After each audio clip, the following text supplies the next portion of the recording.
John Palmer Jr. was a British writer known for his failed acting career and his handful of Gothic novels. Born in 1776, the son of actor John Palmer, who is most remembered for having died on stage. Palmer Jr. had to turn to fiction in order to make a living. In 1795, at age 19, he published his first work, The Haunted Cavern, a Caledonian tale, which we shall be reviewing today. He wrote 2 more Gothic novels after this, and died in 1809 at age 33 at Plymouth Dock. The story takes place in Scotland in the year 1460. After a section describing the gloomy Aberdeenshire country, we see the ancestral mansion of one James Wallace, fictional descendant of William Wallace. Being an old rogue, he treats his wife Matilda, daughter of the Lord Glencairn, in a beastly manner, eventually banishing her from his house so he can live with his mistress, while keeping their daughter Jane for himself, Matilda being forced to join a convent. At the same time, Matilda's brother Archibald, the new Earl of Glencairn,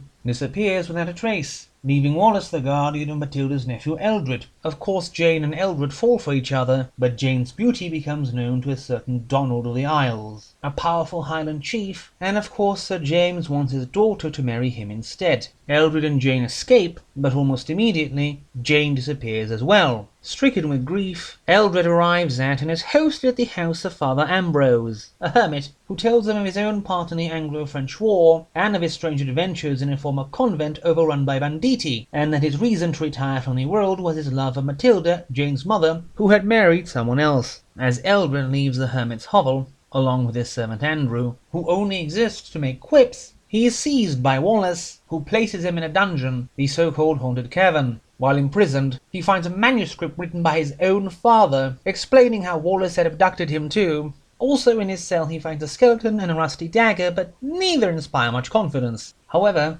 Duncan, the son of Donald of the Isles, decides to free him, Eldred eventually seizing Wallace and liberating Jane, reuniting with his father, who was not really dead, being the ghost who troubled Wallace, and also finding Jane's mother, and even uniting Ambrose and Matilda. However, while this seems competent on paper, much of the story is hand-waved away in summary. The first chapter, with Matilda separated from her daughter, is glossed over extremely briefly, and then there's the fact Jane is barely a character before exiting for most of the novel. There are also some common foibles of Gothic fiction here, such as the ability and willingness of a vanquished dying foe to recount to his assailant the full unabridged history of his life, such as when Archibald escaped the cavern by virtue of an earthquake opening up a hole in the wall, and no one ever noticing, and then fighting a random bandit guarding the cavern, and being told his life story when beating him. Then there is the rather minimal supernatural element of Sir James's haunting, in the form of the very much alive Archibald, which ties back into Gothic fiction's great dislike of the supernatural, and a frankly obsessive desire to rationalize every single potentially fantastic occurrence. This being an early work, there are writing issues as well. Andrew's quips are entirely tedious,